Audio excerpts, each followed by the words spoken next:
पर खड़े नहीं होंगे, मतलब जो वचन आपने सुना उस शब्दों को लेकर अपने जीवन में स्थिर नहीं हो जाते, तो काम नहीं होगा। हालेलुया। ये जरूरी है, स्थिर होना, मजबूत होना। हालेलुया। चलिए आज परमेश्वर के वचन की ओर चलते हैं। आज हम परमेश्वर के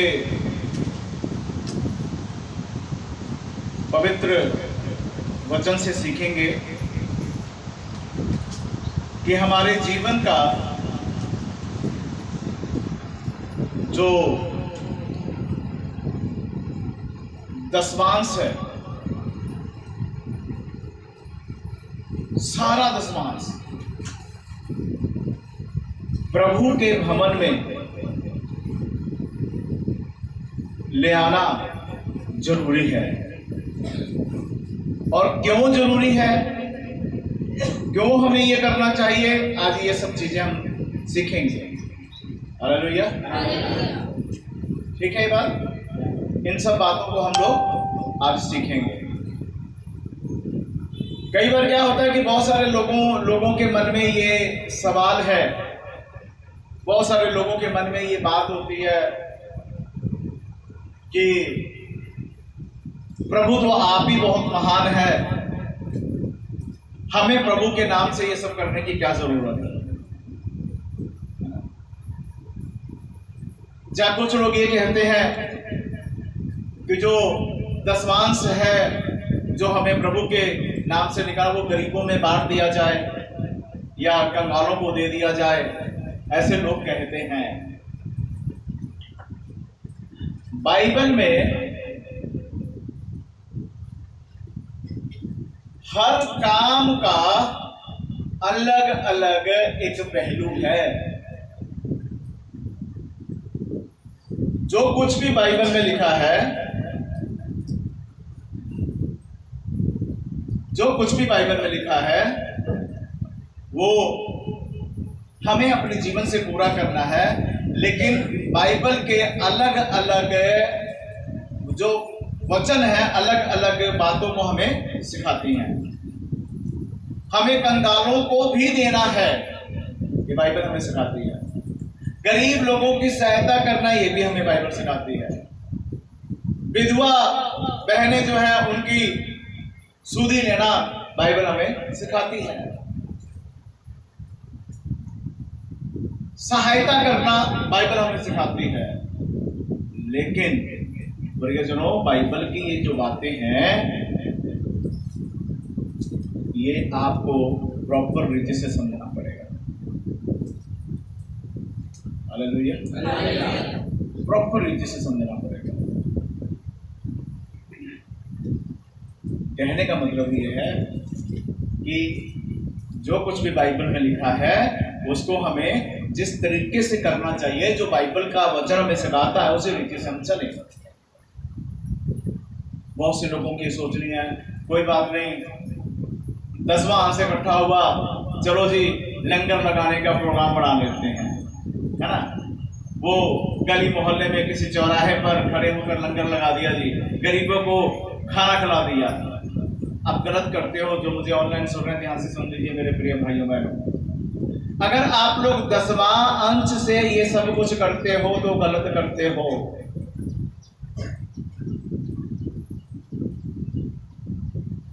फिर से कहना चाहूंगा आपको, 10वां अंश लंगर लगाने के लिए नहीं है। 10वां अंश किसी गरीब व्यक्ति को दे देने के लिए नहीं है, किसी कंगाल व्यक्ति को देने के लिए नहीं है, किसी विधवा बहन को देने के लिए नहीं है। हाँ, बाइबल सिखाती है हमें उनकी सहायता करना है, पर 10वां अंश से नहीं करना है, ये भी हमें बाइबल नहीं सिखाती है। प्रियजनों, सोशल एक्टिविटी मैं भी बहुत करता हूं, लेकिन किसी भी सोशल एक्टिविटी में हमने प्रभु का दसवांश नहीं खर्चा, प्रभु का दसवांश नहीं खर्चते उसमें। सोशल एक्टिविटी जो भी हमें करना है, किसी व्यक्ति को कपड़े लेके देना है, बच्चों की किताब लेके देना है, या किसी की कोई भी सहायता अगर हमने करनी है तो वो हम सब अलग से करते हैं, प्रभु के दसवान से नहीं करते हैं। हालेलुया। ये समझना आप लोगों के लिए बहुत जरूरी है। बहुत सारे लोग ऐसी गलतियां कर रहे हैं और बाद में जब आशीषें रुक जाती हैं, बरकतें रुक जाती हैं, परेशानियां आ जाती हैं, फिर कहेंगे कि पास्टर जी हम क्या करें। जब पास्टर जी पूछते हैं कि भाई ये आपने अपने जीवन से कुछ गलती तो जरूर की होगी, तो पता चलता है कहेंगे हमको तो मतलब हमने सोचा कि चलो प्रभु के नाम से है, इसमें हमको बहुत जरूरत ही कर दिया हमने। आप लोग कोई भी हैं, आप परमेश्वर के वचन से या प्रभु से बड़े नहीं हैं, ये जान लीजिए। ना मैं बड़ा हूं, मुझे तो जो परमेश्वर की तरफ से संदेश दिया जाता है मैं तो वही सुनाता हूं, और अगर मैं सुनाता हूं तो मैं करता भी हूं। हम खुद भी प्रभु के वचन को पूरा करते हैं। इसलिए आप आज ये बातें समझ लें, प्रभु के लिखे हुए जो शब्द हैं उन्हें समझने की कोशिश करें और ये गलतियां बंद कर दें। पढ़िए मेरे साथ में एक वचन, नेहमिया की किताब उसका 10 अध्याय और उसके 35 वचन को पढ़िए। नेहमिया 10 अध्याय और 35 वचन पढ़ेंगे। सब लोग अपनी अपनी बाइबल खोल लीजिए और बड़े ध्यान से गौर करना।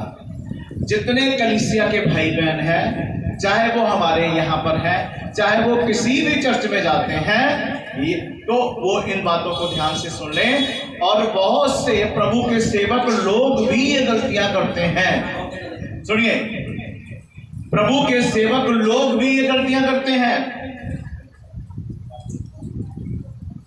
दसवांश अपना लिया, ठीक है जी, इसको जरूरत है, डिवाइड करते हैं, थोड़ा सा वहां कर दिया, थोड़ा सा वहां कर दिया।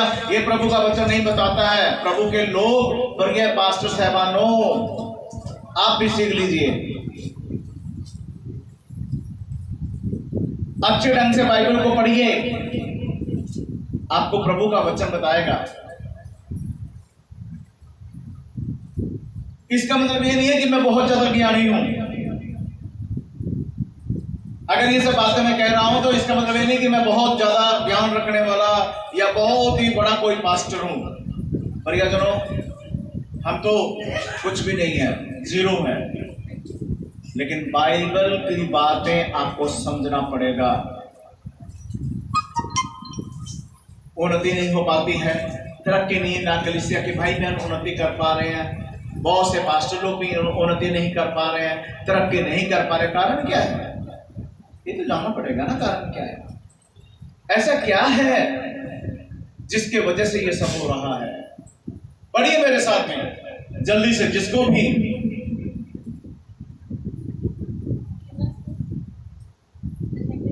नेहमिया 35 से। देखो कितने समझदार भाई बहन बैठे हैं ना, 3 बार रिपीट किया। नेहमिया 10 अध्याय का 35 वचन पढ़ना है। फिर से सुन लीजिए, नेहमिया की किताब 10 अध्याय उसका 35 वचन। दिल दिमाग इधर रखिए सब लोग, कलीसिया के भाई बहनों, पढ़िए। हम अपनी अपनी भूमि की पहली उपज, ये क्या लिखा है यहाँ पर?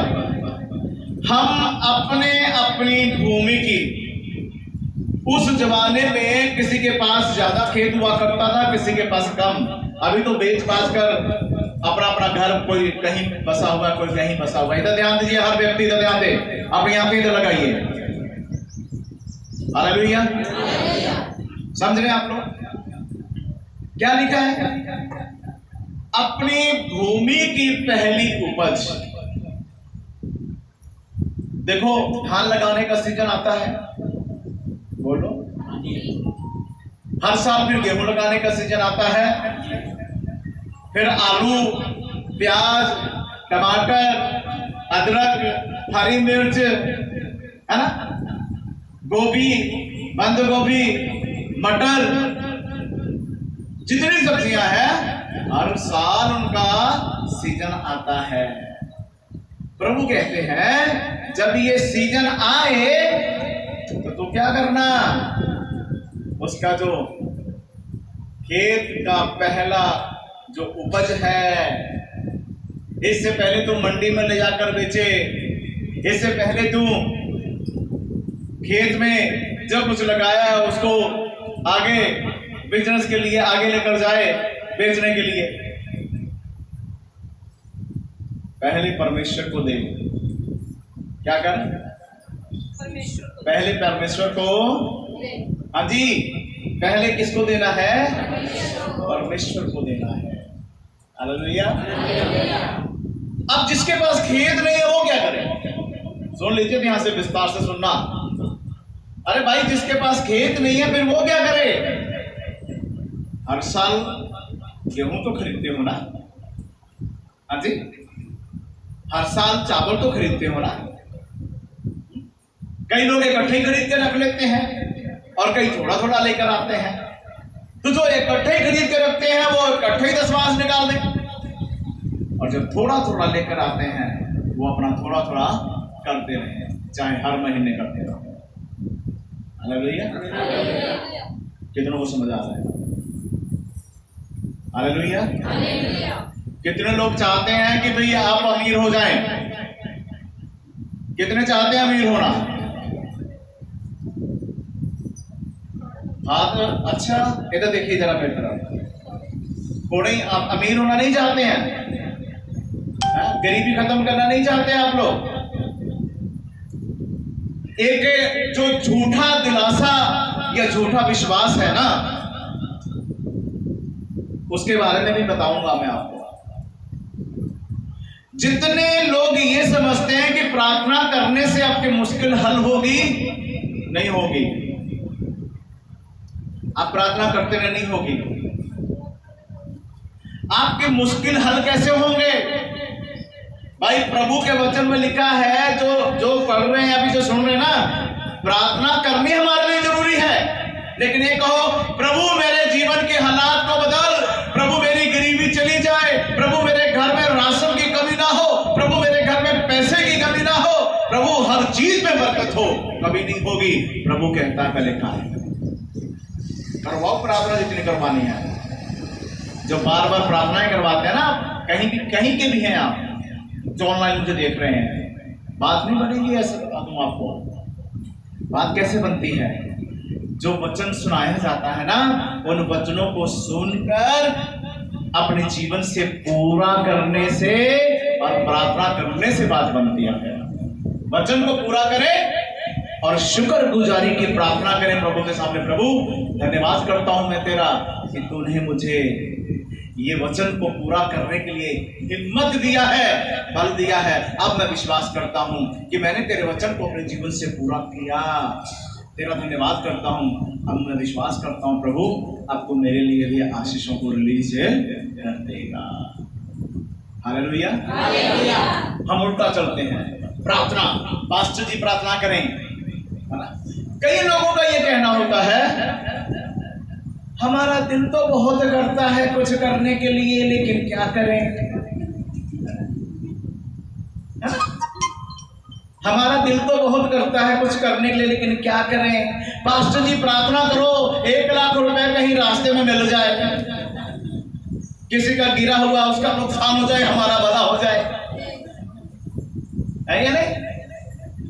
और कई लोग ना, चाहे वो कूड़ा ही फेंका हो, रास्ते में लिफाफा गिरा, कहेंगे लगता है किसी गाड़ी वाले के गिरा, कुछ होगा। बता, मैं बाद में पता चला ड्राइवर पड़ा हुआ उसमें। होता है कि नहीं? मूड खराब हो जाता है। ऐसे किस्म के भी लोग हैं, है ना? प्रियजन, परमेश्वर आपको आशीषित करेगा, लेकिन उसके वचन को पूरा करने जब करोगे तब करेगा, ऐसे नहीं। क्या लिखा है? अपने उपज का सारा 10वां अंश। पढ़िए जरा इसको, पढ़िए आगे। हम अपनी अपनी भूमि की पहली उपज, हम अपनी अपनी भूमि का पहली उपज और सब भांति के वृक्षों के पहले, हाँ, सब भांति के, सब भांति मतलब हर चीज का पहली उपज। जब मौसम आता है ना, अंगूर आता है, तो कहाँ होता अंगूर ले आए कोई कभी? हाँ जी, आम का सीजन होता है तो ले आते हैं कभी? कोई कोई है, कोई कोई करता भी है।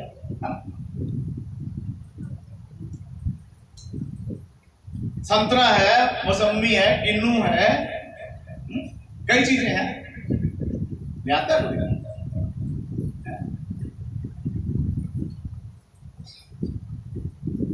कैसे होगा बताइए?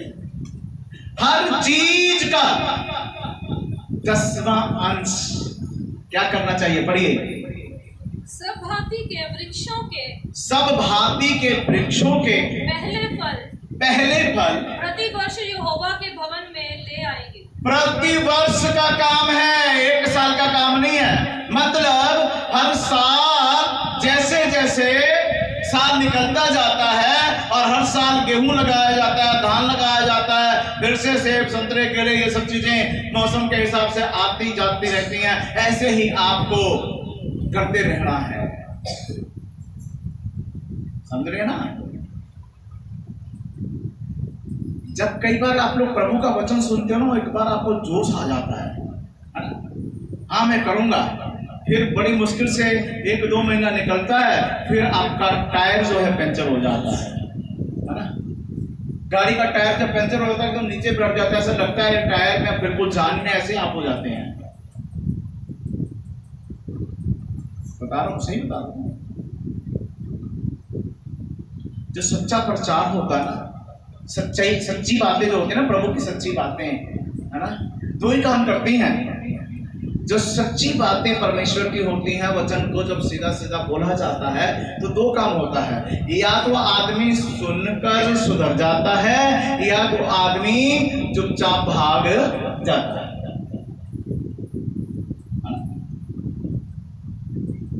तो मेरी प्रार्थना है कि आप सुनकर समझकर प्रभु की इच्छा को पूरी करें। अब किसी को ज्यादा चुभ जाए तो चुभ गया तो क्या कर सकते हैं, है ना? आपके जो कांटे, सब सच्ची सच्ची बातें की जो चुभती है ना, उसको निकाल कर फेंक कर सुधार करो, जिंदगी में तरक्की करोगे। भागोगे तो सारा जीवन भागते रहोगे। पढ़िए आगे क्या लिखा है। और व्यवस्था में लिखी हुई बात के अनुसार। किसकी लिखी हुई है जी ये बात? ये प्रभु की व्यवस्था की बातें हैं। तो कई लोग ये कहते हैं, अरे ऐसे थोड़ा प्रचार करना चाहिए, किसी के पास है किसी के पास नहीं है। प्रभु कहता तेरे पास नहीं है तब भी तू दे। हाँ जी, व्यवस्था एक मिनट, प्रभु कहते हैं तेरे पास नहीं है तब भी तू दे। अपनी घटी में से कर। इतना टाइम नहीं कि हर वचन पढ़ाऊं, लेकिन सीख सकते हैं आप। एलिया जब वो विधवा औरत के पास गया, 1 मुट्ठी आटा थी, कितना था? 1 मुट्ठी। हाँ, सीख सकते हैं। घटी है नहीं उसके पास, किया ना? हाँ जी। एक और बाइबल में लिखा है जिसके पास कितने पैसे थे? 2 दमड़ी। उसके पास भी कुछ नहीं, बस उतना ही है। क्या किया उसने? हाँ जी, दिया ना। हमारे पास 500 के 2-2, 3-3 नोट पड़े होंगे, अपने क्या है नहीं हमारे पास कुछ भी, है ना? वो पता नहीं पूरा महीना भी चलाना है हमको। तो तुम्हारा ये क्या विश्वास है भाई, पूरा महीना चलाना आ जाएगा या परमेश्वर दे देगा आपको? खुदा के नाम से कुछ करना कर दो, क्यों टेंशन लेते हो? परमेश्वर देगा। हम लोग जब जरूरत से ज्यादा कुछ काम करते हैं, खाली हो जाते हैं, नहीं होता हमारे पास कुछ भी। लेकिन जो कुछ कर दिया है, लगा दिया है प्रभु के नाम से, जानते हो क्या होता है? चमत्कार। चमत्कार होता है, पता ही नहीं होता, फिर भी परमेश्वर ऐसे काम करता है। पता नहीं होगा हम लोगों को कहां से आएगा, कैसे होगा, लेकिन परमेश्वर को पता है ये इसने मेरे वचन को अपने जीवन से पूरा किया, तो प्रभु अपना काम करता है और फिर परमेश्वर देता है। हालेलुया। हर चीज में वफादार हो जाएं। आपके राशन में कभी कमी नहीं आएगी। बढ़िए जरा आगे क्या लिखा है। व्यवस्था में लिखी हुई बात के अनुसार व्यवस्था में जो प्रभु के वचन में लिखी हुई बात है उसके अनुसार अपने अपने पहलौठे बेटों और पशुओं, हाँ जी, अपने अपने पहलौठे बेटे का भी, बेटा है या बेटी है, क्या करना है उसका? हाँ जी बोलिए क्या करना है? आवाज नहीं आ रही है सही ढंग से। हाँ जी क्या करना है? हाँ जी उसका दशमांश कैसे निकालेंगे? हाँ जी उसका जीवन जो है प्रभु के काम के लिए समर्पण कर देना है कि तू प्रभु का काम करेगा। उन बच्चों को समझाना है कि तू पहलौठा है, तुझे परमेश्वर के काम के लिए अपने जीवन का समर्पण करना है। हालेलुया। हम क्या करते हैं? अरे प्रभु ने तो आपके बच्चों का भी दशमांश मांग लिया, अब बच्चों से बढ़कर और कुछ है क्या? हाँ जी बोलो, बच्चों से बढ़कर है कुछ?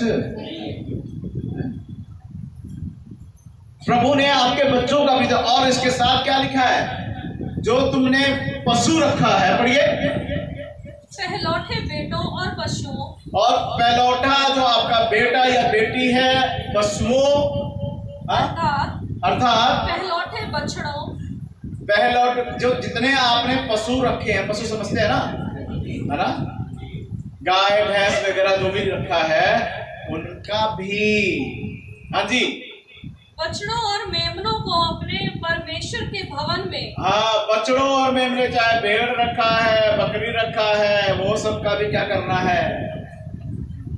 हाँ जी गाय रखी है ना, और गाय के बदले में गाय बड़ा मैं कहता है दिल जो है ना दुखना शुरू हो जाएगा भाई, है ना, होता कि नहीं होता है? दिल दुखना शुरू हो जाता है। ये क्यों नहीं सोचते हो कि परमेश्वर ने कहा है अगर हम परमेश्वर के लिए पूरा करते हैं तो प्रभु पता नहीं कितना दे देगा। करते हो आप? इस परमेश्वर के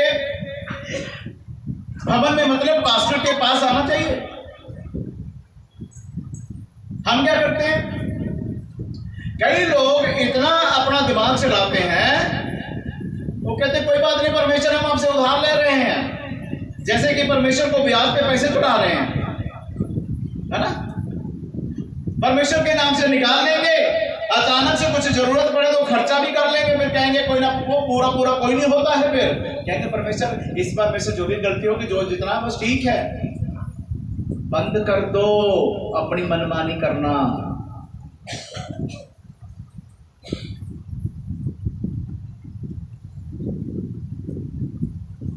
कितने वफादार हैं?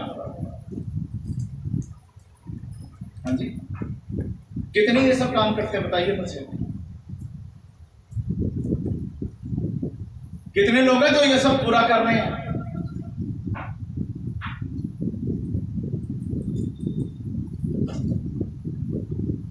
नहीं करते हैं। अगर आप इस तरीके से नहीं करोगे प्रभु की बात, तो कैसे आप आगे बढ़ोगे? कैसे आपके घर के हालात? आप कहते हो कि कर्जा बहुत चढ़ा है जी, ब्याज भरना पड़ रहा है जी, हमारे घर में ये नहीं है, वो नहीं है, ऐसा नहीं है। अरे जब तुम परमेश्वर के साथ सही ढंग से परमेश्वर के नियम को नहीं पूरा करोगे तो यही परिस्थिति रहेगी आपके लिए। लेकिन अगर आप करते हो तो परमेश्वर आपके जीवन की परिस्थिति को बदल देता है। बहुत लोग गलतियां करते हैं। मैं हमेशा, मुझे ये डर रहता है कि प्रभु मेरे पास जो कुछ भी आता है कभी इन चीजों में मैं गलत ना हो जाऊं। हमेशा इस डर से चलता हूं। मेरी भी अलग से थैली है जिसमें मैं दशमांश डालता हूं। हर महीने 2 तारीख को अपना सारा दशमांश, राशन का, पैसों का, सब्जियों का, हर चीज का दशमांश मैं दे देता हूँ। हर महीने 2 तारीख। आप में से काफी लोग यहाँ मीटिंग में 2 तारीख को आते हैं, पता भी है आपको। ये देकर कोई मैं एहसान नहीं करता हूं कि मैं दे रहा हूं तो एहसान कर रहा हूं, नहीं। मैं अपने प्रभु के नाम से जो प्रभु का वचन है उसको पूरा कर रहा हूं, और इसलिए पूरा कर रहा हूं कि इसके बदले में मेरा परमेश्वर मुझे आशीष दे। हालेलुया। महंगाई कितनी भी हो जाए, लेकिन जो प्रभु के वचन की सच्चाई है ना, वो अपने जीवन से पूरा करो। हालेलुया। अब रिफाइंड महंगा हो गया, सरसों का तेल महंगा हो गया, तो क्या करोगे आप? परमेश्वर के नियम को तोड़ दोगे? हैं? चलो कोई बहुत महंगा हो गया, क्या करें? अपने लिए नहीं होता है। अरे विश्वास के साथ परमेश्वर के लिए जो परमेश्वर कहता हो करो। कृपा करना और आपको आशीष देना उसका काम है। तो सही। हालेलुया। और बाइबल में लिखा हुआ है, जो नहीं करता वो क्या है? हाँ जी, मान लो जो नहीं करता वो क्या है? परमेश्वर की नजर में क्या है? चोर। क्या है? चोर है, चोरी करता है। परमेश्वर के 10वां अंश की क्या करता है? चोरी करता है, ठगी मारता है, प्रभु से धोखेबाजी करता है। पढ़िए जरा आगे क्या लिखा है। पहलौठे बछड़ों और मेमनों को अपने परमेश्वर के भवन में उन याजकों के पास लाया करेंगे। कहाँ लेकर आना है जी? याजकों के पास, जो प्रभु की सेवा करते हैं, पास्टरों के पास, उनको ले आइए दशमांश जो है। हाँ जी, जो हमारे परमेश्वर के भवन में सेवा टहल करते हैं। हालेलुया। जो परमेश्वर के भवन में सेवा टहल करते हैं। ध्यान दीजिए आप लोग, कभी भी ये गलती ना करें कि नहीं चलो जी हमने परमेश्वर के नाम से दशमांश निकाला, लंगर लगा दें, गरीबों को कपड़ा लेके दे दें। हाँ जी, किसी के जो बच्चे का फीस नहीं भरा गया तो उसको दे दें। ये सब काम बंद कर दीजिए। ये आप परमेश्वर के खिलाफ में जाते हैं। आपको किसी की मदद करनी है, आपके पास अलग से कर दीजिए ना उसको। आप इसमें क्यों चालाकी दिखाते हैं हम कि दशमांश निकाला है जी, दशमांश रखा है जी, चलो जी जो परमेश्वर के नाम से है, जिस रीति से करना चाहिए वो हम कर नहीं रहे हैं, उठाकर अपनी बल्ले बल्ले करा लेते हैं। ठीक है जी, हमने किसी गरीब की मदद कर दी है। बंद कर दो ये सब काम प्रिय भाई और बहनों। जो प्रभु के नियम से है वो क्या लिखा है, कहां आना चाहिए उसको। हम खुद क्या बन जाते हैं जी, लिखा बाइबल में कि अपने आप को ज्यादा बुद्धिमान ना समझें आप, या अपनी समझ का सहारा ना लें। हालेलुया। ये सब काम करना बंद कर दो। परमेश्वर के नजर में आप पाप करते हो, आप परमेश्वर के नजर में गुनाह करते हो। परमेश्वर का ये वचन समझ लीजिए। हालेलुया। परमेश्वर का ये वचन समझ लीजिए। और अगर मैं बात करूं आपसे, अब्राहम जो परमेश्वर के एक अच्छे कह सकते हैं कि जन है, परमेश्वर का भय रखने वाला, जिनको परमेश्वर ने कहा विश्वासियों का पिता। हालेलुया। ऐसी कृपा की कि आज अब्राहम विश्वासियों का पिता माना जाता है। उन्होंने भी अपना दशमांश प्रभु के वचन के अनुसार दिया और प्रभु के वचन को पूरा किया, जिनसे परमेश्वर बातें किया करता था। आपको भी करना है अगर आप चाहते हो उन्नति करना, अगर आप तरक्की करना चाहते हो। हालेलुया। और अगर नहीं करोगे, दोनों पहलुओं को बताऊंगा मैं आपको। आप थोड़ा सा, मैं आपको ना स्पष्ट यहाँ पर हमारे बैठे हुए जितने भी कलीसिया के भाई बहन हैं, एक बात ध्यान से सुन लो आप लोग। प्रभु के लिए करते हो ना तो ईमानदारी से करो, समझे? ये नहीं ठीक है जी एहसान नहीं करता आप में से कोई भी, ये भी बोल देता हूं मैं आपको, थोड़ा कड़वा है, शब्द कड़वे हैं, लेकिन जो इन शब्दों को ग्रहण कर लेता उनको मल्टीप्लाई करके परमेश्वर 1000 गुना आशीष देता है। और जो इन शब्दों को बुरे रीति से लेता है कि नहीं ऐसा नहीं कहना चाहिए पास्टर जी को, तो सुन लो, मैं तुमको जीरो भी नहीं कहूंगा, है ना? क्यों नहीं कहूंगा जीरो? जीरो की बहुत पहलू है। मतलब एक चीज जरूर कहूंगा, आपके जीवन में सफलता नहीं आ पाएगी। हालेलुया। क्यों? प्रभु क्या चाहता है आपके जीवन से? कई लोग अगर आप पैसे का दशमान दे देते हो तो राशन के दशमान में कुछ नहीं, उसमें हेरा फेरी प्रभु से, है ना? कुछ चीजों में ठीक, कुछ चीजों में गलत, ये नहीं होना चाहिए। मैं कहता हूं आपका अगर 50 पैसे बनता है ना तो 50 पैसे ही प्रभु के नाम से करें, पर ईमानदारी से करें। हालेलुया। राशन का दशमान अगर 1 किलो बनता है ना आटा, तो 1 पर ईमानदारी से करेगा। हालेलुया। 10 किलो बनता तो 10 किलो ईमानदारी से करेगा। इसी तरह रिफाइंड तेल सब जो कुछ भी है सब कुछ ईमानदारी से करें। परमेश्वर की आंखों से कुछ छुपता नहीं है। हालेलुया। तभी आप उन्नति कर पाएंगे, तरक्की कर पाएंगे। ये तो ध्यान दीजिए। हालेलुया। कोई किसी के ऊपर एहसान नहीं करता। मैं अपना दशमांश अगर अपने पास्टर जी को देता तो मैं एहसान नहीं करता, मैं तो परमेश्वर के वचन को पूरा करके अपनी आशीष लेता हूं। आपको भी यही करना है, हर चीज में पहल। अब हर चीज के बारे में यहां लिखा है। कई लोग मान लो थोड़ा थोड़ा करके पैसा इकट्ठा कर लेते हैं। मान लो आपने कमेटी डाल दी है, एक बात कर रहा हूं, आपने अगर कमेटी भी डाली है, पैसा पूरा थोड़ा करके किया है, तो कई लोग क्या करते हैं, उठाया, उठाकर रखा, कोई काम कुम करना कर लिया, बस कोई बात नहीं। बताओ कैसे आशीष मिलेगा? हर चीज में वफादार रहो ना। अब चाहे आपने कमेटी उठाई है, चाहे आपने कोई फंड निकाला है, कहीं जॉब कर रहे हैं वहां का कोई फंड निकला है, कुछ भी है भाई, हर चीज में आपको वफादार रहना है। आपका 10,000 का फंड निकला, आप कहीं जॉब करते हो, आपका 20,000 निकला, 30,000 निकला, 50,000 निकला या लाख निकला है, उसकी वफादारी कहां है आपकी? नहीं होता है।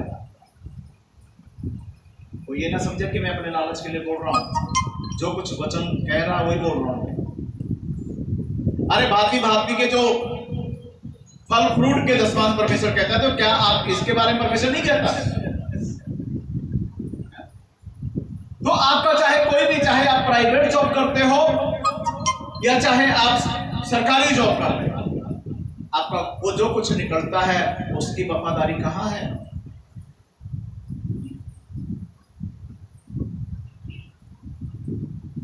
कहीं से भी हम कुछ ले आ रहे हैं, कर रहे हैं, क्यों नहीं करते हम लोग परमेश्वर के लिए? करो। परमेश्वर कभी तो देगा ना आपको। जो कमेटी कोई उठाता है भाई, वो अपनी कमेटी का भी, उसको भी देखे भी मैंने परमेश्वर के, है ना, जो परमेश्वर ने मुझे अनुग्रह किया, मैं कमेटी भरता रहा हूँ परमेश्वर की दया से, अब मुझे मिला है, तो मैं भी जो कुछ भी परमेश्वर का दशमांश बनता दे देना चाहिए। फंड निकाला है, कहीं से कुछ भी लिया है, दे देना चाहिए परमेश्वर के नाम से, जो परमेश्वर को बनता है। और प्रार्थना करेंगे, प्रभु मैं चाहता हूं कि मुझे सफल कर लो। हर बात में ईमानदार हो जाओ। आपके जेब, आपके बैंक, आपके घर परिवार में, घर में भी पैसा रहेगा, जेब में भी पैसा रहेगा, बैंक बैलेंस भी बना रहेगा। बीमारियां, सिमारियां, परेशानियां सब कुछ आपके जीवन से आउट हो जाएंगी, क्योंकि आप प्रभु के वचन को पूरा करने वाले मनुष्य हैं। हम क्या करते हैं? गलतियां करते हैं, फिर कभी एक महीने में कभी चुन्नू बीमार हो जाता तो उस पर 500,000 रुपये लग गया, फिर मुन्नू बीमार हो गया, फिर उसके ऊपर भी लग गया, है ना, फिर गोभी बीमार हो गया, फिर उसके ऊपर भी लग गया, है ना, फिर टमाटर हो गया। मैं थोड़े दिन के बाद पास ही पता नहीं क्या हो रहा है, 1 by 1 करके ना, कभी गोभी बीमार हो गया है, कभी टमाटर हो गया, कभी चुन्नू हो गया, कभी मुन्नू हो गया, 3-4 हज़ार 5 हज़ार गया। वो नहीं चुभेगा आपको, वो चुभता नहीं है। थोड़ा सा दुख लगता है, चलो मजबूरी है, करना तो पड़ेगा, बच्चा है भाई, है ना, चुन्नू मुन्नू के ऊपर लगाना तो पड़ेगा ही। लग क्यों रहा है वो नहीं समझेगा, है ना। फिर थोड़े दिन के बाद पता चलता है खुद भी बीमार हो गया। तो कहते अब की बार ना पता नहीं क्या हुआ है ना, ये हमारा पूरा महीना ऐसे निकल गया, बहुत टाइट हो गए हैं, सब्जी ले आने के लिए भी नहीं है, नहीं वो अभी तो अभी बहुत टाइट और हो गए। अभी क्या हुआ है टाइट, समझे, धोखाधड़ी करना बंद कर दें। हालेलुया, धोखाधड़ी करना बंद कर दो प्रियजनों।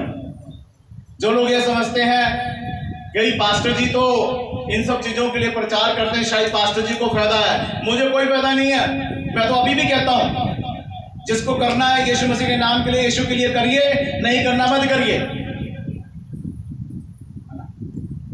हमने अपना बैंक बैलेंस नहीं बनाना है, और ना ही आज तक हमने बनाया। जो कुछ भी प्रभु के नाम से आता फटाफट लगाते हैं, कभी किसी के लिए, कभी किसी के लिए, कभी कोई प्रॉब्लम, कभी कोई प्रॉब्लम, कभी कोई सोशल एक्टिविटी, कभी कुछ, कभी कुछ। हालेलुया। सोच लीजिए आप, इसलिए प्रभु की बातों को समझें। अब जो व्यक्ति, मान लो अगर आपने एफडी वगैरह कराई है या कुछ भी है आपके पास, भाई उन सब चीजों में वफादारी दिखाइए ना परमेश्वर को। सरकारी मुलाजिम है, मान लो ड्यूटी करते करते रिटायर हो गए, हो सकता है आपको 12 लाख मिले, 15 लाख मिले, कईयों को 20 मिल जाता है, 25 मिल जाता है, सिस्टम के हिसाब से है? अब जब वो मिलेगा क्या होता है, एक बड़ा अमाउंट है ना, अगर किसी को 15 लाख रुपए मिला तो 1.5 लाख रुपए दसवां से आंखें खोली रहे हैं। चलो पास्टर जी को दे देते हैं, 10,000 तो बहुत है, नहीं चाहिए मुझे तुम्हारा 10,000 भी, रखो अपने पास ही। अरे जीवित परमेश्वर की सेवा करते हैं, हम लोगों को क्या कमी है? हमारा प्रभु राजाओं का राजा, हमें कोई कमी कमी नहीं है। आपको सही बताएं, हम तो प्रार्थना करते हैं, प्रभु से कहते हैं, प्रभु रिलीज कर देता है ना। हमारा बैंक बैलेंस तो परमेश्वर ही है, जब चाहिए रिलीज हो जाती है, परमेश्वर दे देता है। और बता रहा हूं आपको, परमेश्वर के साथ विश्वासघात करके, धोखा करके ना, ये सब करने का आपको कोई फायदा, आपका 10,000 भी जाएगा। इससे अच्छा वो भी रखो अपने पास। सच्चाई बोल रहा हूं, जो मुझे ऑनलाइन सुन रहे हैं, ध्यान से करिए भाइयों बहनों, सुन लेना। हो सकता है कि आप लोग भी कहीं ऐसी गलतियां करते होंगे। सुनिए, अमाउंट बड़ा दिखता है, लेकिन उसके बाद में आपको परमेश्वर क्या देगा वो नहीं दिख रहा आपको, वो भी देखना चाहिए ना, है या नहीं? अरे आपका दसवां से 1 रुपया बने चाहे 1 लाख बने, ईमानदार हो जाओ, परमेश्वर के नाम से कहो, आपने आप परमेश्वर आपको ऊंचा उठाएगा। कईयों के जीवन में जब बड़े अमाउंट ये सब चीजें आती है ना, बेईमान हो जाते हैं लोग। विश्वासी भाई बहनों, माफ करना मुझे, बेईमानी आ जाती है फटाफट मन के अंदर। या कोई ना कोई रिश्तेदार भाई बहन को पता लगेगा, अरे तुम तो मूर्ख हो, क्या बोलेंगे, आप तो मूर्ख हो, इतना पैसा थोड़ा कोई देता है यार। ठीक है, एक बार ऐसा हुआ भी है, एक घटना, नाम नहीं बताऊंगा आपको, ठीक है। पुराने लोगों को कुछ को याद होगा, एक व्यक्ति ने एक प्लाट बेचा, सस्ता जमाना था इलाका के हिसाब से। वो प्लाट बेचने के बाद में ना, उसको मतलब प्रभु में आया हुआ था और विश्वास के साथ चलता था, बड़ी ईमानदारी के साथ चलता रहा वो व्यक्ति। और उसके बाद वो ना मुझे बुलाया, कहता कि सर प्रार्थना करो आप। मैं प्रार्थना किया तो उसका प्लाट 2.5 लाख रुपए का बिका था। छोटा सा प्लाट था, गांव का एरिया था। बिकने के बाद उसने बुलाया, रात का टाइम, सुनसान इलाका। उसने उसमें से 25,000 रुपये निकाल के 10 माह दे दिया। मैंने कहा यार तुम्हारा अभी अपना काम तो है, कोई बात नहीं। मैं नहीं कहता, बस भी हमने वचन में पढ़ा भी है और सीखा भी है, तो ये 10 माह रख लीजिए। जब घर वालों को औरों को पता लगा प्लाट बिका ऐसे ऐसे करके इतना पैसा, और वो बाकी का भी जो पैसा था ना वो भी उसने मुझे रखने के लिए दे दिया कि आप अपने पास इसको रखें, हमारा इलाका कुछ ऐसा है भी मुझे डर लग रहा है कि कुछ कोई कांड ना हो जाए। तो मैं वो पैसा सारा उठा के ले आया, अपने घर में रख लिया मैंने। उसने तो मेरे से कोई लिखत पढ़त नहीं की, लेकिन जब वो थोड़ा थोड़ा पैसा लेके जाते थे मेरे से तो मैं उसका उससे लिखवा कर साइन कराता था। साइन कर इतने पैसे लेकर गया, क्योंकि मेरी अपनी ईमानदारी है ना। आप विश्वासी हो, कहीं उल्टा काम ना हो जाए। थोड़े दिन के बाद में उसके भाइयों को, कुछ और को पता लगा, वो मेरे पास आ गए, कहते जी वो सारा पैसा आपके पास पड़ा है। मैं कहा हाँ जी, हमें दे दो। मैं कहा क्यों? वो अपना उसको वो लेकर आइए, वो कहेगा तो देंगे, वो भी उसने दिया उसी को देंगे। नहीं, मुझे पता चला कि 25,000 उसने आपको दे दिया। मैं कहा बिल्कुल दिया, 10 माह दिया है। तो वो ये कैसे, वो भी आपको वापस करना चाहिए। मैंने बोला कोई बात नहीं, पड़ा मेरे पास कैश, ले सकता है, लेकिन उसको लेकर आओ। जब उस व्यक्ति को पता चला, वो अपने भाइयों के साथ उनकी आपस में चलो लड़ाई झगड़ा हो गया बड़ा, है ना, कि प्लाट बेचना नहीं था, आपने क्यों बेच दिया। तो उसने बोला कि मेरे हिस्से का था, मैंने बेच दिया, मैं और कहीं बनाना चाहता हूँ, आपको कोई इतराज नहीं होना चाहिए। सो बहुत कुछ हुआ, लेकिन परिजनों उनके ऐसे शब्द बोलने के कारण धीरे धीरे वो जो भाई है, क्योंकि उसमें जो और भी लोग थे वो भी मसीह को मानने वाले थे, जो आपस में टकरार हो रही थी ना उनके भाई और रिश्तेदारों के, वो मसीह ही लोग थे, मसीह को मानने वाले। क्या आपका परिजनों, वो कहते हैं कि ऐसे थोड़ा होता, हम तो इतना, हम तो 10 माह देते नहीं है ना। बोले हम तो ऐसा 10 माह देते नहीं, हम ऐसे करते नहीं हैं। ऐसी बातें साउल कहता कि मैंने तो बाइबल से पढ़ा है, मैंने बाइबल में देखा है, बाइबल की बातों को मैं अपने जीवन से पढ़ा। और तुम लोग भी प्रभु को मानते हो, ऐसे कहते हो। वो व्यक्ति ऐसा प्रभु से टूटा, उनके कारण वो ऐसा टूटा, आज तक वो टूटा है। जहां कहीं मिलता है बस वो इज्जत करता है, प्रणाम करेगा, लेकिन अब वो प्रभु में चलने के लिए तैयार है। उसके खून का लेखा कौन देगा जानते हो? मैं नहीं दूंगा, वो लोग देंगे, है ना। और वो लोग अभी भी चर्च जाते हैं जिन्होंने ये बहस की, है ना। कहने का मतलब क्या है? कहने का मतलब ये है प्रियजनों, आपका अपना दिमाग नहीं होना चाहिए। आपको अगर कोई कुछ कहता है, कोई कुछ बोलता है, भाई बोलने दो, लेकिन प्रभु से क्या नाराजगी है? अब जैसे इस व्यक्ति ने प्रभु से नाराजगी की, इसको नहीं करना चाहिए था, इसको चलना चाहिए, जो बोले बोलते रहे, कोई बात नहीं। हालेलुया। तो मेरे कहने का मतलब है, कई बार जब आप लोग ईमानदारी से चलते हो और कुछ बड़ा अमाउंट हो जाए, जैसे अभी 25,000 की सुनाई आपको, तो लोग कहना शुरू करते हैं, वो कहें, उनको कहने दो, तुम प्रभु के वचन को पूरा करो, क्योंकि वक्त आने पे आपको परमेश्वर आपकी रक्षा करेगा, परमेश्वर आपको आशीषित करेगा, वो लोग नहीं होते। ये ध्यान रखना।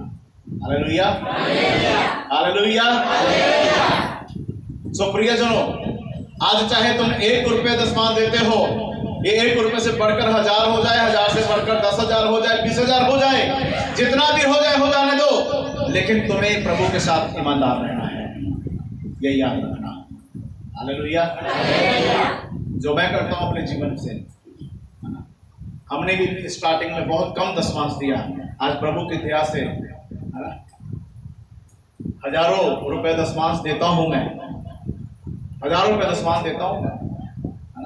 मुझे ये पता है कि उस पे हक जो है वो परमेश्वर के वचन के अनुसार हमारे पास्टर जी का हम करते हैं और आदर सही। Hallelujah, hallelujah. इसलिए प्रियजनों, इन बातों को समझ लीजिए। प्रभु के जन अब्राहम ने 10 माह दिया।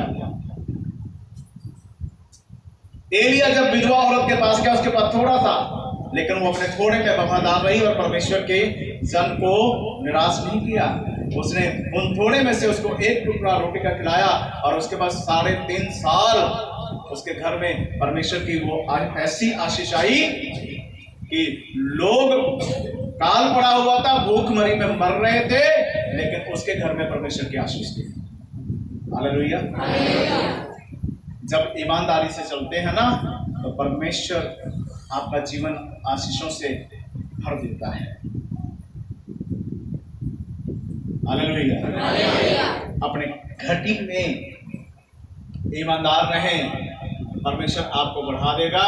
घटी से परमेश्वर आपको बदी की ओर लेकर जाएगा। हालेलुया। और अगर कोई ईमानदार नहीं होता तो क्या होगा, वो भी पढ़ लीजिए।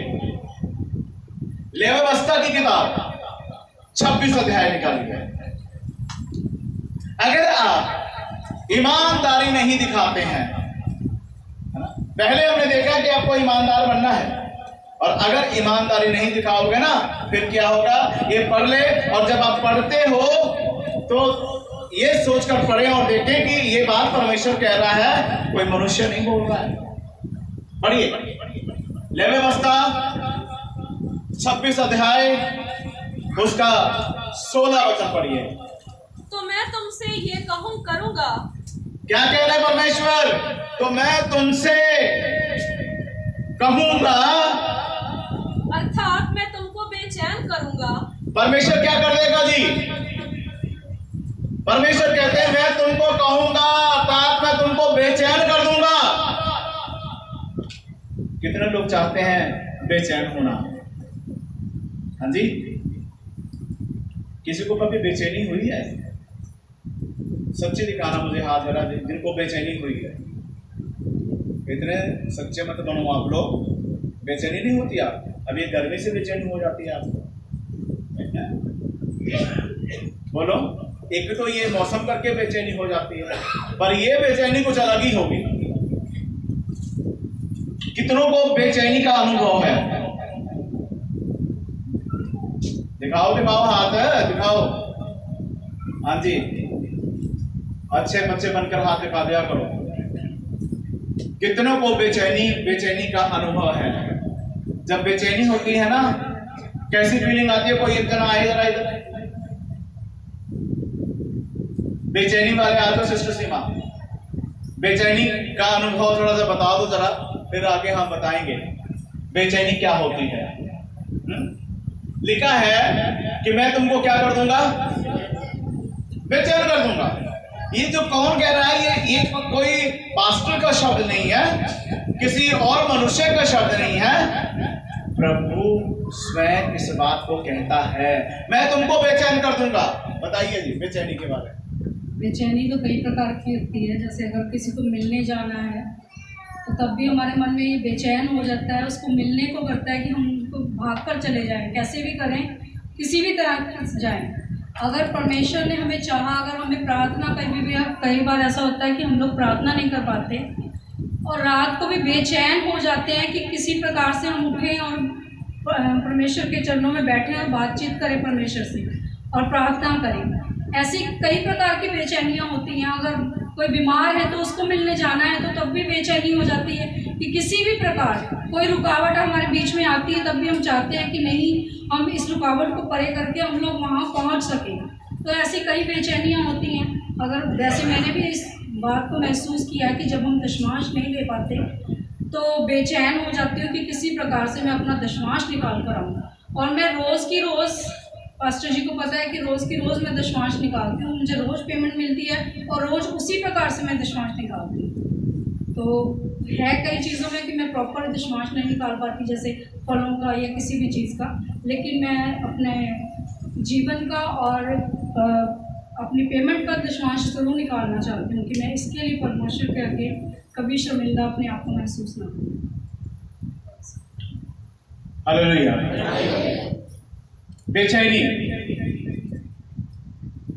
बेचैनी क्या होती है? अभी अभी अभी बताएंगे आपको। एक भाई और दिलेरी के साथ आगे है ना, तो इनसे भी थोड़ा बेचैनी के बारे में जान लें। सभी को जय मसीह की। पहले तो बेचैनी के बारे में किसी को भी मालूम नहीं है कि बेचैनी का मतलब क्या होता है। तो इसीलिए हाथ नहीं खड़े होते। जब पास्टर जी डिटेल से बताते हैं ना बेचैनी का मतलब ये है, फिर सभी के हाथ खड़े हो जाते हैं। सो मेरा अनुभव ये है, बेचैनी मैंने कई बार जब परमेश्वर मेरे मन में कोई बात डालता है ना, तो थोड़ा सा ध्यान मेरा उधर हो जाए तो बार बार वो चीज़ सामने आती है। अगर जब मैं उसको ना करूं तो फिर मुझे क्या होता है, बेचैनी। तो इसमें जो अभी पास्टर जी ने बताया है ये एक मतलब रूटीन है। तो लेकिन जब परमेश्वर बात दिमाग में डाल देता है, अगर हम उसको नहीं पूरा करते तो वो बेचैन कर देता है। यही बात ये है। ऐसे करने से हमारे अंदर एक इच्छा होनी चाहिए कि हमने ये करना है। अब शब्दों में तो बता दिया गया ना बाइबल में कि ऐसे करना है, तो हमारे अंदर भी ऐसी एक लालसा होनी चाहिए परमेश्वर के प्रति, तो उसको बेचैनी कहते हैं। तो मैंने कई बार पास्टर जी को भी आखिर में बताता हूँ, पास्टर जी अब भी मेरे मन में ना भी ऐसे बात आती है कि मैं बेचैन हो जाता हूँ। फिर क्या होता है, चाहे दिन हो या रात हो, उसी वक्त में आगे उसको पूरा करता हूँ मैं। तो कभी कभी पास्टर जी भी कुछ बोल देते हैं, कभी अपने मन से बात कर देते हैं, कोई कुछ भी करना हो तब भी परमेश्वर ऐसी बात डाल देता है। मैं कुछ बोल के तो जाता नहीं हूँ, पर जब घर पहुँचता हूँ तो फिर मन में बात आ जाती है भी ये करना चाहिए, है ना। तो उसी वक्त जब किसी वक्त ऐसा होता है ना, बंदा इग्नोर कर देता है, पर परमेश्वर इग्नोर नहीं करने देता। वो बार बार आंखों के सामने लेके आता है उस काम को जिसकी उसने सेवा लेनी है। तो लेकिन फिर क्या होता है कि मैं उस बात कही हुई बात को क्या है जब पूरा कर लेता हूँ, फिर मुझे आराम से नींद आती है, नहीं तो तब तक बेचैनी रहती है ना। कुछ हम गलत कर लें, अगर हमारे को मालूम है ना कि हमने गलत किया है, तो तब भी हमारे अंदर बेचैनी रहती है। सो इसलिए जो परमेश्वर की बात है उसको मान लेना चाहिए, उसको धीरे थोड़ा थोड़ा कर, ज़्यादा नहीं, जितना भी है उतना थोड़ा थोड़ा करके करना चाहिए कि हम परमेश्वर के काम के लिए बेचैन रहें, ठीक है ना। गलत काम करके बेचैन हम ना रहें। सो सभी को जय मसीह। हालेलुया। प्रभु का धन्यवाद करते हैं। थोड़ा सा आपको बता दूं, एक जो ये शब्द बेचैनी का आया है और क्या है, कुछ बातों को आप लोगों ने सुना और थोड़ा सा इसको समझें। जब बेचैनी होगी आपको नींद नहीं आएगी। सुन, व्याख्या करना बहुत जरूरी है। बेचैनी का अनुभव, जब बेचैनी होगी ना, ये बेचैनी की जो हम बात करें, आपको नींद नहीं आएगी। जब बेचैनी होगी ना तो आपके मन में शांति नहीं होगी, आपका ध्यान भटकता रहेगा, आप सोने की कोशिश करोगे, सो नहीं पाओगे। जब बेचैनी होती है आपको अजीब सा फीलिंग आनी शुरू हो जाएगी। कुछ ऐसा लगेगा जैसे कि रोटी खाना आपको अच्छा नहीं लगेगा। समझ रहे हो ना बेचैनी क्या है। नींद भी नहीं आएगी, मन परेशान रहेगा, शांति नहीं होगी, रोटी खाना पीना भी अच्छा नहीं लगेगा। आप सोचेंगे कि मैं शांति से सो जाऊं, नींद ही नहीं आएगी, आपको परेशानी बनी रहेगी। दूसरे शब्दों में बात करें तो उलझन जो होती है ना, उलझन सा लगा रहेगा, बस आप बेचैन हो गया।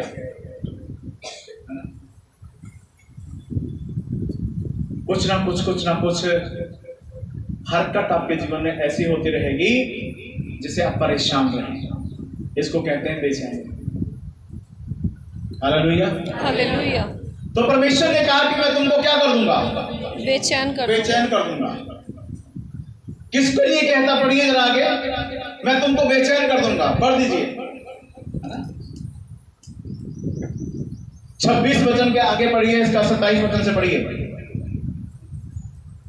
फिर यदि तुम इसके उपरांत भी मेरी ना सुनोगे और इसके बाद में भी अगर तुम मेरी नहीं सुनोगे, और मेरे विरुद्ध चलते ही रहोगे। प्रभु कहते हैं फिर भी अगर तुम इन चीजों को नहीं करते हो, दशमांश नहीं देते हो, अपनी मनमानी करते हो, अपने तौर तरीके से चलते हो, अपने ही तरीके से, तो कोई बात नहीं, पास्टर जी का तो काम है बोलना, पास्टर तो बोलते रहते हैं, बोलने दो इनको, हमको पता है हमारा घर कैसा चलेगा, है ना। ऐसे भी लोग हैं, हमको पता है हमारा घर कैसे चलेगा, इनको ज्यादा छोड़ पता है, पास्टर जी हमारे घर में राशन कर पता है कि नहीं? ये सब होता है। ज्यादा अपने आप को समझदार बनते हैं आप जैसे कई भाई बहन ऐसे हैं, सबको नहीं बोल रहा हूं, कई है ऐसे, है ना। पास्टर जी ने तो प्रचार कर दिया, पास्टर जी ने तो बता दिया बाइबल से, हमको पता है ना अपना घर कैसे चलेगा। तुमको कुछ नहीं पता होता ना तो इतना तुम बोलते नहीं है? एक टाइम था कि हम लोगों ने भी आटा गूंदने के टाइम थोड़ा नमक डालकर आटा गूंद कर 2 रुपए का डालडा ले आकर हल्का हल्का लगाकर खाकर गुजारा किया है। 10 रुपए में से 1 रुपया दुकानदार को बोलकर बचा कर ले आते थे, भैया 1 रुपये चाहिए जैसे मर्जी कर, नहीं होता था तो छोड़ देते थे, सामान ही लेना, वापस कर दो 10 रुपए नहीं लेंगे, कहीं और दुकान पर भाग जाते थे। इतना डर के साथ प्रभु के लिए, जब 10 पैसे 50 पैसे 25 पैसे का जमाना चलता था, अभी तो 50 पैसे चलते थे, 25 पैसे जब चलते थे तब भी हमने उन पैसों में भी हमने 25 पैसे 10 पैसे 20 पैसे दशमांश निकाले। आज भी मेरे थैली के अंदर, दशमांश के थैली के अंदर 1 का भी सिक्का मिलेगा, 2 का भी मिलता है। क्यों भाई? जैसे कई लोग जैसे देते हैं वैसे हम उसका दशमांश निकालते हैं। हालेलुया।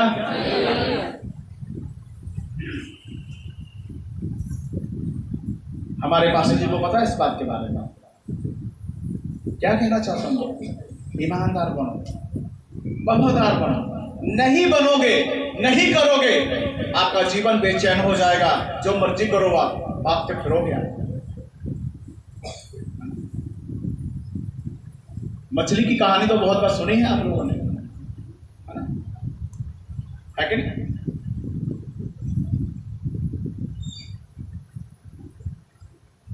जरूरी है अपने आप को जब आदमी छीला जाए तभी समझेगा, पहले ही समझ जाना चाहिए। पढ़िए आगे।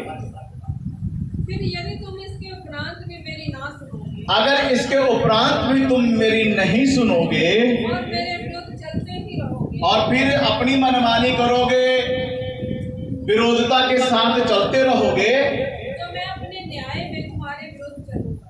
मैं जब न्याय करूंगा तो मैं भी अपना न्याय तुम्हारे विरुद्ध करूंगा। ये कौन बोल रहा है जी?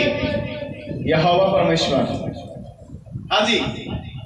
और तुम्हारे पापों के कारण, और तुम्हारे पापों के कारण 7 गुनी ताड़ना और देगा। तुम्हारे पापों के कारण, ना सुधरने के कारण 7 गुना और तुमको मैं ताड़ना दूंगा।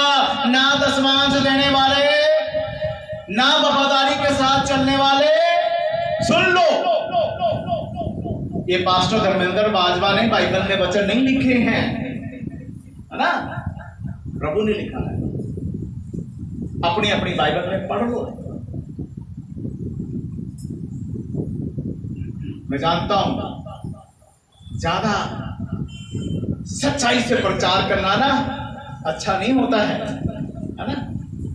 अच्छा नहीं होता मतलब लोग कहते हैं नहीं, हाँ ऐसे थोड़ा कहना चाहिए। बाइबल में लिखा है कि परमेश्वर कहता है ना बढ़ा ना घटा, जो मीनिंग है, जो अर्थ है वही बोलना है मुझे, है ना। प्रियजनों, अगर अपना सुधार नहीं करोगे आप लोग, आप उन्नति की ओर नहीं जाओगे। झूठा दिलासा मुझे देना आता नहीं है और सच बोलने से मैं रुकता नहीं। अगर आप उन्नति करना चाहते हो, वफादार हो जाओ, हर चीज में प्रभु के साथ ईमानदार हो जाओ। देखो आपके घर, जिनके पास प्लाट नहीं है ना, घर नहीं है आपके, मैंने पहले भी कहा था, और जिन्होंने ईमानदारी अपने जीवन से दिखाई, आज वो लोग अपने अपने घरों मकानों में बैठे हुए हैं। ऐसे कई लोग हैं जिन्होंने ईमानदारी दिखाई, आज अपने घर, अपनी जमीन लेकर अपना घर बनाकर, अच्छा उनके पास फैसिलिटी है। जिनके पास साइकिल हुआ करते थे, है ना, आज उनके पास अपना मोटरसाइकिल, स्कूटर, गाड़ियां हैं उन लोगों की। हालेलुया। जिन्होंने इन बातों को सीख लिया। इसलिए प्रभु का डर मानिए, हर चीज में वफादार हो जाएं, हर काम परमेश्वर के लिए ईमानदारी से करें, ताकि प्रभु आपके जीवन से प्रसन्न हो। कितने लोगों को समझ आ रहा है? दोनों बातें बता दी आज मैंने आपको। करोगे तो परमेश्वर के नाम से आपके लिए आशीषें हैं, और अगर नहीं करोगे तो ये जो बेचैनी है ना, ये नहीं खत्म होगी। और आप डॉक्टर के पास जाओगे, डॉक्टर साहब पता नहीं क्या बात है, उलझन सी रहती है, पता नहीं क्यों बेचैनी से बनी रहती है। ये बेचैनी जो है ना, ये दवाई खाने से नहीं खत्म होगी, इंजेक्शन लगवाने से नहीं खत्म होगी, ग्लूकोज के बोतलें लगवाने से नहीं खत्म होगी। बता दूं आपको, ये कैसे खत्म होगी? जब तुम पश्चाताप कर लोगे, प्रभु के सामने झुक जाओगे, हाँ प्रभु मैंने ये गलतियां तो मैं करता हूँ, मैं करती हूँ, आपसे नहीं करूंगी, मैं वायदा करता हूँ, मैं वायदा करती हूँ, तेरे वचन के अनुसार चलूंगी। सब प्रकार की बेचैनी और सब प्रकार की प्रॉब्लम खत्म हो जाएगी। आमेन, हालेलुया, हालेलुया। कई लोग हैं यहाँ पर बैठे हुए, दवाइयां भी हैं लोगों की, सब इलाज करवा लेते हैं, कुछ नहीं होता, कहते पास्टर जी क्या हुआ, हमको ठीक ही नहीं हो रहा है। मेरा एक ही शब्द होता है कि कुछ जरूर गलती कर रहे हो। और जब मुझे महसूस होता है, जब मैं बोलता हूँ, उन चीजों को मान लेते हो ना, एकदम से परमेश्वर पश्चाताप करते हो और प्रार्थना करते हैं, एकदम से ठीक हो जाते हो। और जब प्रभु के वचन को पूरा करना शुरू करते हो, तो परमेश्वर आपके जीवन में दोबारा से ऐसी कोई प्रॉब्लम आने नहीं देता है। इसलिए परमेश्वर का धन्यवाद करते हैं, परमेश्वर के नाम को महिमा देते हैं। आइए हम लोग अपने जीवन का सुधार करें और प्रभु के वचन को अपने जीवन से पूरा करें। जितने मुझे ऑनलाइन देख रहे हैं, सुन रहे हैं, अपने जीवन का सुधार करें और प्रभु की इच्छा को अपने जीवन से पूरी करें। सब अपनी आंखों को बंद करें, परमेश्वर का धन्यवाद करें। सब अपनी आंखों को बंद करें, प्रभु का धन्यवाद करें। यीशु आपका धन्यवाद, प्रभु के प्रभु आपका धन्यवाद, राजाओं के राजा आपका। अपने हाथों को उठाइए और परमेश्वर का धन्यवाद करिए। अपने हाथों को उठाइए और प्रभु का धन्यवाद करें। महान परमेश्वर आपका धन्यवाद, महान परमेश्वर आपका धन्यवाद, अनुग्रहकारी परमेश्वर आपका धन्यवाद। Holi God, hallelujah. पवित्र पवित्र पवित्र पवित्र सेनाओं के यहोवा परमेश्वर आपका धन्यवाद। जो लोग गलतियां करते हैं, पाप करते हैं, गुनाह करते हैं, दशमांश नहीं देते हैं। अगर आप पैसे का दशमांश कई लोग देते हैं तो राशन का नहीं देते, राशन का देते हैं तो सब्जियों का नहीं देते हैं। आपके जीवन में वो प्रॉपर ईमानदारी परमेश्वर चाहता है। अपने जीवन में प्रॉपर ईमानदारी को लेकर आइए और ये ऐसे तमाम कमियों को, ऐसी गलतियों को जो आप करते हो, जिससे आपको बेचैनी हो, आपके जीवन में आए, जिससे आप बेचैन हो, ऐसे तमाम बातों को अपने जीवन से बाहर निकाल दीजिए। कहिए प्रभु मैं क्षमा मांगता हूँ, मैं क्षमा मांगती हूँ। मैं पूरे वफादारी के साथ चलूंगा, मैं पूरे ईमानदारी के साथ चलूंगा। परिजनों, कई बार जो प्राइवेट जॉब करते हैं और जब उनको वहां पर फंड जमा होता वो निकालते हैं और उसमें वफादारी नहीं दिखाते आप लोग। और जो सरकारी नौकरी करते हैं वो लोग भी जब फंड वगैरह होता है, वो जब उनको ये सब आशीषें मिलती हैं परमेश्वर के अनुग्रह से, आप उन चीजों में वफादार नहीं रहते हो। आज परमेश्वर के सामने पश्चाताप करें, कहें प्रभु मैं हर चीज में वफादार रहूंगा। अपने जीवन की प्रार्थना से लेके प्रभु राशन तक, दशमांश, पैसों के दशमांश तक, सब्जियों के दशमांश, हर चीज में प्रभु मैं ईमानदारी से चलूंगा और तेरे वचन को पूरा करूंगा जो आज हम लोगों ने सुना है। प्रभु मुझ पर दया कर, प्रभु मुझ पर अनुग्रह कर। प्रभु तेरी दया मेरे लिए काफी है, तेरा अनुग्रह मेरे लिए काफी है। मैं अपने पापों को, अपनी गलतियों को छोड़ता हूँ। मैं अपने जीवन से इन गुनाहों को हमेशा के लिए निकाल देता हूँ। सच्चे मन के साथ पश्चाताप करिए, सच्चे मन के साथ पश्चाताप करें। प्रभु मुझ पर दया कर, प्रभु मुझ पर दया कर, प्रभु यीशु मुझ पर अनुग्रह कर। तेरा अनुग्रह मेरे लिए काफी है। Holy God, hallelujah. Thank you Jesus, thank you Jesus, thank you Jesus, thank you Jesus. प्रभु दया करें, हर एक के जीवन में अनुग्रह करें, इन्हें अपने वचन के अनुसार चलाएं। कृपा करें। यीशु मसीह के नाम से आमीन।